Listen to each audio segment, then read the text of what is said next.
तुंगभद्रा नदी के तट पर एक सुंदर बस्ती थी, जहां आत्मदेव नामक एक विद्वान ब्राह्मण निवास करते थे।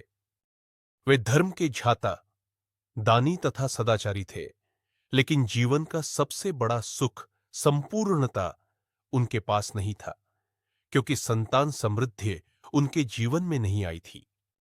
उनकी पत्नी धुंधली सुंदर अवश्य थी, मगर स्वभाव से तुनक मिजाज और संकीर्णता से घिरी हुई। संतान की कामना में आत्मदेव एक दिन दुखी होकर जंगल चले गए। वहां एक तपस्वी से उनकी भेंट हुई। स्वामी, संतानहीनता मुझे खाए जा रही है, कृपा करें। तपस्वी बोले, जितना सुख पुत्र में उतना ही दुख भी है। संतोष में ही जीवन सफल है। फिर भी आत्मदेव का आग्रह देखकर उन्होंने एक फल दिया। पत्नी उपवास करे, सत्य बोले और व्रत का पालन करे, योग्य संतान होगी। आत्मदेव प्रसन्न होकर घर लौटे, लेकिन धुंधली व्रत और कष्ट से घबरा गई। उन्होंने अपनी बहन से सलाह की। फल गाय को खिला दिया गया और स्वयं गर्भवती होने का नाटक रच दिया। कुछ महीने बाद धुंधली की बहन के घर एक पुत्र जन्मा। उसे छुपाकर आत्मदेव को सौंप दिया। आत्मदेव ने उसका नाम धुंधकारी रखा। जिस गाय ने फल खाया था, उसके गर्भ से भी एक अनोखा पुत्र हुआ, मानवाकृति पर गाय समान कान वाले। उसका नाम रखा गोकर्ण। समय के साथ गोकर्ण शांत, साधक और शास्त्र परायण बने। धुंधकारी उद्दंड, स्वेच्छाचारी और संस्कारहीन निकले। युवावस्था में उनका झुकाव जुआ, शराब और दुष्संगति की ओर हो गया।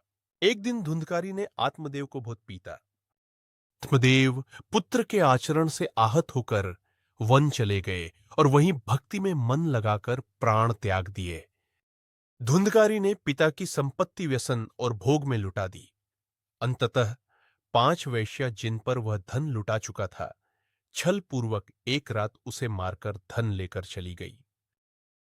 धुंधकारी की आत्मा मृत्यु के बाद प्रेत योनि में भटकने लगी, विषम पीड़ा और संताप में।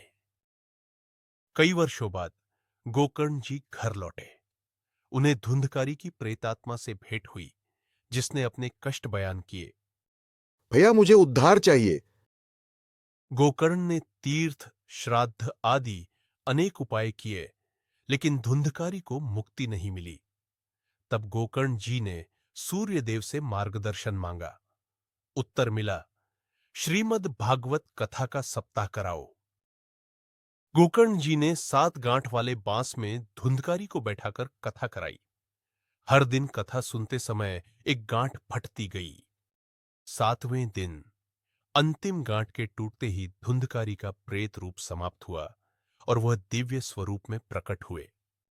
श्रीमद् भागवत कथा की महिमा से धुंधकारी प्रेत योनि से मुक्त होकर भगवान के धाम को गाया। भगवत कथा में इतनी शक्ति है कि गिरे से गिरे प्राणी का भी कल्याण हो सकता है।